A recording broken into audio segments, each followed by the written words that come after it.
New at 11, keeping the streets of the Circle City safe no matter how you're getting around.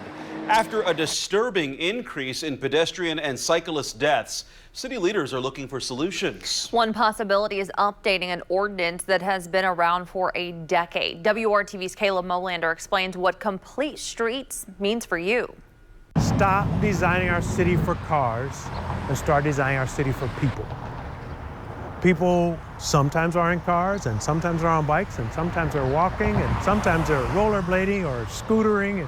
We need to design streets that let people do all those modes of transportation safely. Damon Richards is the executive director of Bike Indianapolis. For years, he's been asking for a more bike-friendly city. We probably have the most bicycle-friendly downtown in America.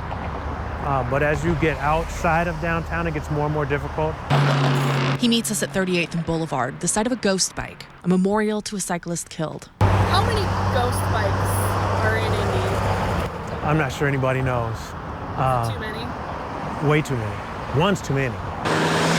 For the last 10 years, Indianapolis's Complete Streets policy has aimed to keep cyclists and pedestrians safe. The intent of Complete Streets is that you develop a approach to streets and their development that keeps all the users in mind. District 7 Councilor John Barth introduced the original Complete Streets ordinance. Now, he's calling for an update. One of the challenges we've had in recent years is an increase in speeding and racing and reckless driving. Completed streets are streets that have spaces that are safe for all users. Right here on Illinois, it's one of the most completed streets we have in the city. We have paved sidewalks for pedestrians. There's also a two-way bike lane for bicyclists and wheelchair users. And it's even protected by barriers and parked cars. You could expect to see a few more streets like this in your neighborhood if this ordinance gets passed.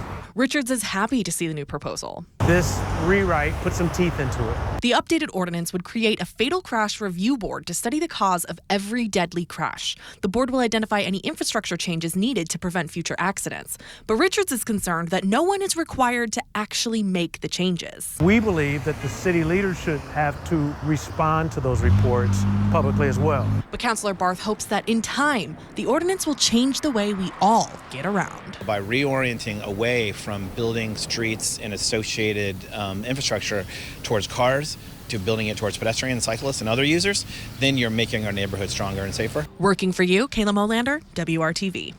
The Complete Streets policy update was introduced to the City County Council on Monday. It is now working its way through the Rules and Public Policy Committee.